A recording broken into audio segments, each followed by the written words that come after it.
Hey y'all, what is up? It has been a day. Happy 4th day of the Backlist Readathon. It is like 3 o'clock. I know it might feel, you know, like this girl got up, got her ish together, she's on a roll. No.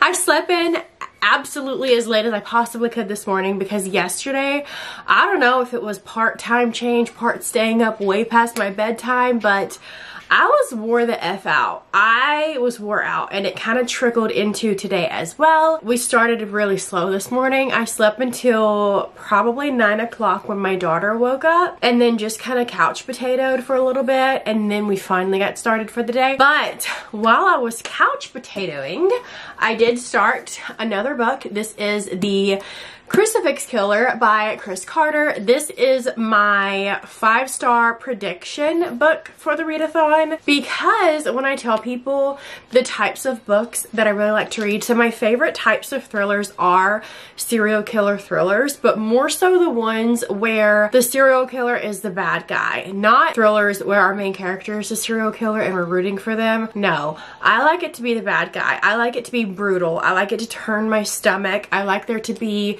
a detective type character, whether that be a detective on a police force or someone that just has like their detective cap on, you know, like I just finished The Maidens by Alex Michaelides last month and the main character in that was a therapist. However, she kind of had her little detective cap on trying to solve the case, you know? So those are my favorite types of serial killer or thrillers. Okay, which is why I have a book club called Cereal and Milk where we discuss books that have serial killers in it. And this is also March's pick for that. So this follows a homicide detective named Robert Hunter, and a couple years ago there was a serial killer going around brutally murdering people and essentially got caught, right? And Robert was part of that whole situation and he got caught, put in prison, he was given the shot, put to sleep permanently, if you know what I mean. Fast forward, there's a lady in LA in a kind of like off the beaten path cabin, whatever, you know, like it's in the boonies, but still like in LA, brutally murdered. She was tortured. She had her skin ripped off of her face, doused in vinegar, beaten to death. Like not to death, because she did die, but she was awake during all of that. She's like nailed to these boards on the wall, like the whole thing. This right here carved into her neck, and that essentially is the signature of the Crucifix Killer that had been put down 1.5 to 2 years ago, you know? And so now they're wondering, is it a copycat or is it they didn't catch the right guy? And our main guy, Robert Hunter, doesn't think they caught the right guy, and he had that feeling all along, but they were just so adamant on catching the Crucifix Killer that Robert thinks they actually caught the wrong guy. It's time to find the person who did this, okay? And let me tell you what, the descriptions of the crime scene are pretty descriptive. This is not for the weak stomach, okay? This is descriptive. This is my kind of thriller. This is what I'm talking about when I say I like dark thrillers, babe. I want my stomach to turn. I want blood to be shed and splattered so badly that it comes out of the book and splashes onto my face. And that's what this is giving me. And I am only 54 pages in, okay? I haven't read much today. I'm hoping I can at least get to like 100, 150 this evening. We'll see. I just have a lot of stuff to do today, and today would really be perfect for an audiobook, to be honest, so I can listen and do the things that I need to do. But alas, I really need to get that read, so we're doing that. I am reading it via the Fable app. Where's my phone? I don't have it with me. Hang on, let me go get my phone. So if you buy and read the ebook through the Fable app, there's annotation options where you can underline, you can emoji react, you can discuss, you can share a part of the book to like the chat, things like that. So for example, this is 1 page. And because other people are also reading it via the Fable app, I can also see the parts that they underlined. So she underlined all of this, and I just emoji reacted with my reaction to that because she underlined it. And then you can also share things in the app because the app itself breaks it down for you chapter by chapter. For instance, this is chapter 5 notes. And like I shared this little insert from the book. Because I'm reading it through the app, it shares the whole thing, and I couldn't even imagine. So this little thing that I shared says, whoever did this to her kept her in this position, inflicting more and more pain until she was gone. The killer wanted her to suffer as much as possible, and suffer she did. So, because at first you think when they're describing the crime scene that she died from all the things that he did to her, like ripping the skin off her face, dousing her in vinegar with the skin completely off of her face, just a whole bunch of things. But she was alive during all of that, and she actually died later on just from the agony and the pain, and that is just absolutely horrifying. It's really neat if you've never been on Fable or joined a Fable book club, because you could see here how it separates the book into chapters for you and makes it easier for you to discuss without being spoiled to future things in the book. So that's what I'm doing with the Crucifix Killer. My goal is to get it completely done by end of the day tomorrow. While I was updating that, I got some packages in the mail. One of them is a book, so I wanted to show you what I ordered. I got it from Pango because it's an older book in hardcover that's not sold anymore. Okay, so I've been on the hunt for a copy of Cujo in the hardcover that wasn't completely destroyed. This isn't in the best condition, but this is probably the best that I have seen it thus far. So we have Cujo by Stephen King. I really need to read this soon because his new book that's coming out in May, I believe, there's a short story in it that correlates with the story, and this is one of his books that I haven't read yet. So got that. The other one is energy drinks. Hang on. I have been on the hunt just to try some new energy drinks, and I had a TikTok coupon that essentially gave me these almost for free when in Rome, right? This is a brand that I've never tried before. It's called G Fuel. I have an entire case because that's all that they sell them in on TikTok. Divine Peach, because I really like the Alani Nu peach energy drinks. I'm hoping this kind of compares. So this only has 140 milligrams of caffeine, which is actually less, even though this is bigger, less caffeine than an Alani Nu. So for someone with anxiety, that's actually a good thing, because sometimes I drink way too much caffeine, and it probably is not the best thing for my anxiety. I am out of breath.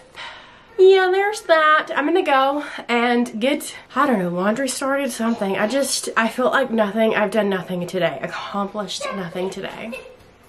I did shower, so that's a plus. I'm about to make my protein coffee as a midday pick-me-up. It's 3:11 right now, and I did have a little energy this morning with my cardio, but since then I've been drinking water, so it's fine. I'm getting water in still, okay? But I'm gonna make my protein coffee pick-me-up. I am not a barista. This is not a Starbucks dupe. If you are used to drinking like full sugary Starbucks drinks and you think this is gonna be just like that, it's not. But if you are wanting a healthier alternative that has protein in it, here you go. This isn't the exact one that I made in the vlog the other day. I'll put down below what I put in that, but it's similarly made.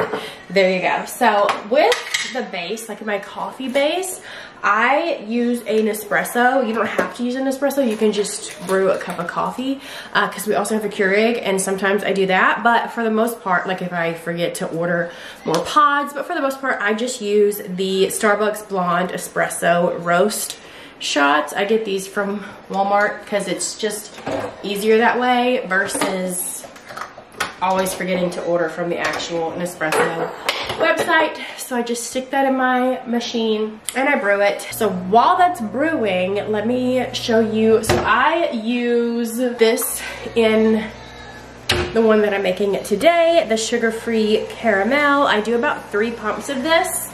And then for my protein part, I used to be diehard Premier Protein Shake. I still have these because I still use them for either my protein coffees when I want a different flavor, or I also have a Ninja Creamy and I'll make protein ice cream with this. But for this particular drink, that is my current obsession. I actually use this because it does have less protein, but it is a caramel cafe flavored. So it has the coffee flavor and the caramel, and it also has caffeine in it as well. So the amount of caffeine that is in this compared with the shot that I did is still less than an energy drink. So just know, but when you're a mom and you don't drink caffeine, how are you even functioning? That's what I want to know. So it is currently brewed. I'm gonna lower you so you can see. I do 3 pumps of the caramel because I just like the caramel flavor. There's a fly flying around. I have my back door open and now there's a fly flying around, and I just pour this in there like so. This is 160 calories if you are a calorie tracker, and 15 grams of protein. There is 6 carbs, but 3 net carbs. You can also do like a caramel syrup. My husband will do this in his coffee, but he's not like trying to, you know, limit his anything. He just eats whatever he wants to eat, you know, and that's it. It's so good. I have some more packages.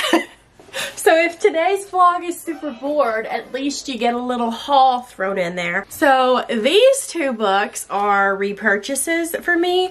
I already had these. I had the first editions with the sprayed edges and whatnot. Bought them back in the day as they were first coming out, because they also had the trilogy, the what is it even called? The Shadow and Bone trilogy. I tried so hard to read the Shadow and Bone trilogy. I just could not get into it. And I thought because this was like an extension to those that you couldn't really read these without reading those. So I just unhauled, I sold them all because all of them were first editions. I did get a good chunk of money though, so I'm not complaining. Crooked Kingdom and 6 of Crows, because I have been hearing nothing but good things. I've heard nothing but good things about these forever, but I just, like I said, didn't think I could read them. That is super annoying. So maybe I should have kept my first one. It's fine. It's fine. It's not that big of a deal. I used to be the girl that I would be so upset if my books would have any kind of damage. I would not buy used. They all had to be new, pristine, hardback if I could get it. Now my view on that has completely shifted. I buy thrift books all the time. I don't care if my spines are broken. I don't care. I annotate, I write in my books, I dog ear.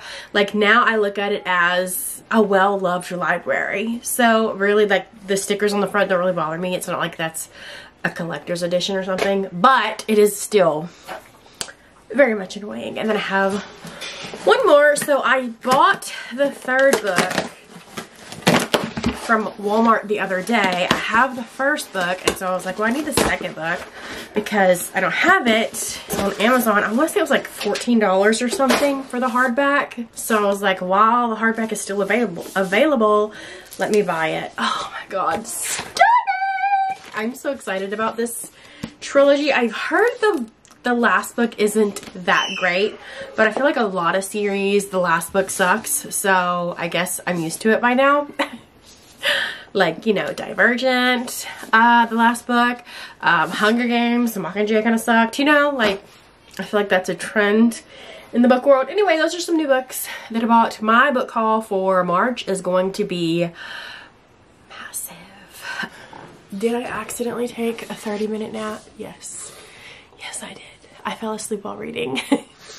I did read some more though. I got to 103, which this book is about 400 pages long, so I am now a quarter into the book. And I will say, if you're not super familiar with serial killers, so I am a very big crime show girly. I watch Criminal Minds, CSI, Law and Order, NCIS, like all of that. And especially Criminal Minds, they talk a lot about serial killers in that show because that is essentially their job. I have also read many books, both true crime and not true crime, so I'm pretty familiar with the serial killer stuff. But if you're not, this is a good book in the sense that the detective that works with Hunter Garcia, he's brand new on the homicide squad. So he doesn't know too much about serial killers and like their motives and their signatures, their MO, like that kind of thing, like what drives a serial killer, things like that. Because this is his first case, like how wild is that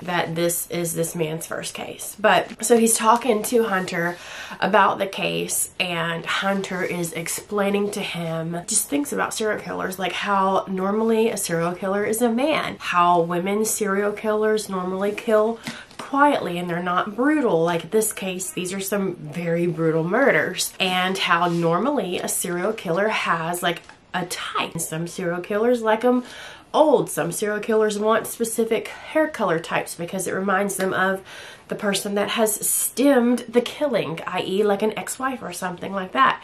And how this particular serial killer doesn't have that. All of his, he has 8 victims now, and they're all different. There's like a young girl, an older guy, there's white, there's black, there's young, old, male, female. Like he doesn't discriminate, he just kills. And another thing about this serial killer is that out of all 8 cases, he has left absolutely nothing. There's not a fiber, not a fingerprint, not nothing. And it's baffling them because he spends literal days torturing these people, and to spend that amount of time in the location that he's in to leave nothing behind is very wild to them. But that's what we're doing right now, is they're in like a room, and Hunter is kind of catching Garcia up on the old cases that has to deal with the crucifix killer. They're also talking about their theories on the crucifix killer and like what this symbol means. And he's saying that they brought in a specialist at the beginning, like when they first started getting victims and stuff, and how they believe it's 2 different things that this could mean. This symbol is either Antichrist, with like the upside down cross being paired with the right side up cross, or back in like the pagan days, I believe it said, this was like the original like cross. So it could mean that the killer thinks that he is the born again Christ, the new Jesus, the whatever. So that's an interesting take. And because all of the, what are they called? The victims were all different walks of life. Some were poor, some were rich, some were, you know, fit and in shape and took care of themselves. Some were drug addicts. Like, I'm really interested in seeing what exactly is driving the killer to kill these people. Like, what is their actual link? What is the reasoning and stuff like that? But anyway, I'm really enjoying it. I just wish I could stay awake and power through. I'm just so tired.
I want you to myself. I let you down. Want you to me. I want you to move.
Plot twist, I started another book. I just needed an audiobook because I was falling asleep every time I would go to read the book. Not that there's anything wrong with the book, I'm just really tired today.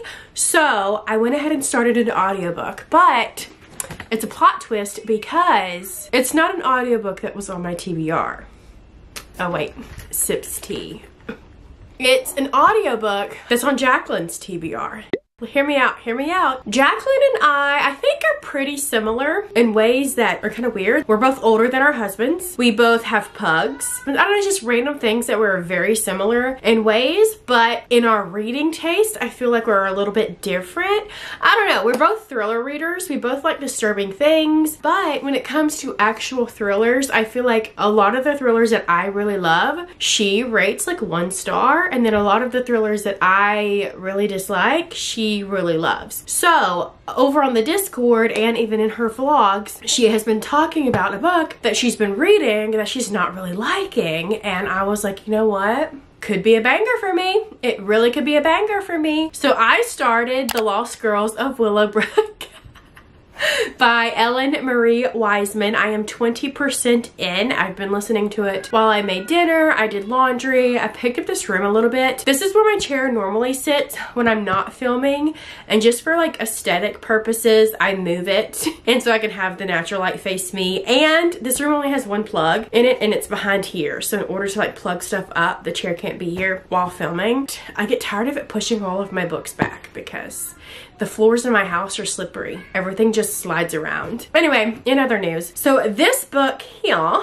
is about, there's this girl named Sage, and she lives with her stepdad because her mom and dad got a divorce, and her mom has passed away, and her real dad doesn't really have anything to do with her anymore, which to me is criminal, but whatever. So Rosemary is actually a twin.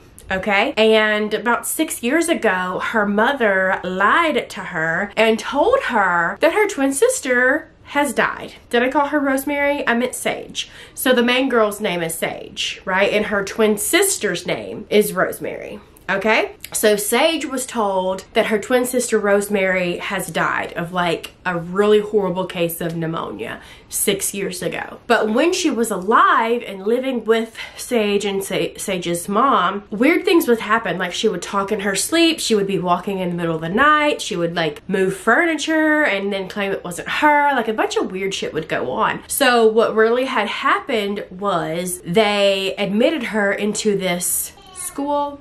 They admitted her into the Willowbrook school or whatever. But when Sage finds out that Rosemary's actually alive this whole time, all these 6 years, she thought Rosemary was dead, right? She finds out that Rosemary is actually alive because the school, the ward, has called the stepdad and told the stepdad that Rosemary's missing from the ward, right? So Sage gets this bright idea to hop on a city bus and go. Tell them that, hey, I'm her twin sister. Maybe I can help you find her, you know? So she's on this bus, and keep in mind she's in high school, so she doesn't have a driver's license. She doesn't have like credit cards, anything like that. She did have a purse with her school ID in it, but while she was on the city bus, her purse was stolen. And so she gets there and she's like, hey, my name is Sage. My stepdad got a phone call that my twin sister's been missing, and I've come to like help out or find out more information. And they're like, yo, Rosemary is in the waiting room pretending like she's some girl named Sage. So they send the doctors come take Sage, and they like medicate her. They take her clothes and put her back in like some hospital gown stuff because they think that she is Rosemary. I would say you would think that they could be able to tell, but they're both still young and in high school. Even she's like, so you're telling me after all these years of me and Rosemary not being together, Rosemary still wears her hair the same way I wear my hair? And the nurse was like, actually, long hair, parted down the middle, except yours looks brushed. So the hospital place thinks that she's Rosemary when she's not Rosemary. And so now she's locked up in this ward with all of these patients that are dealing with some crazy stuff. Like one of them walks into the waiting room and his parents are there to pick him up, and he's speaking like he is very heavily medicated and he has blood on his head, and the parents are like, what happened to his head? And the doctor was like, well, he got bit by another patient. You can already tell that this place is super suspicious, especially when like the whole town thinks that this is like a school, and it's not, like a school for like misbehaved kids or whatever, and it's not. Suspicious. So yeah, I'm only in chapter 3. According to Everend, it's chapter 3, but Everend's chapters are always messed up. I am 20% in already. So I really want to know what's going on, because as of right now, I'm really invested. I'm interested. I'm like, what's happening? Where is Rosemary? And I'm also super curious as to why Jacqueline is not liking it, because so far I like it. This is just going to be like the battle between me and Jacqueline and see what's going on and who likes the book. And does our taste really align? I don't know. This is just a random thing that I decided to do because I was so sleepy. I needed something to wake me up. I'm awake. I'm working on my blanket. Now that I can work on my blanket because I have an audiobook again, I will dive back into the Crucifix Killer when I'm ready to like lay down. I have laundry going in the washer and in the dryer, so I can't really like go lay down and accidentally fall asleep right now, because I don't like to leave laundry setting in the machines because wrinkles, and then you have to rewash it. It gets like, you know, you get it. So I'm gonna be working on my blanket. I don't know.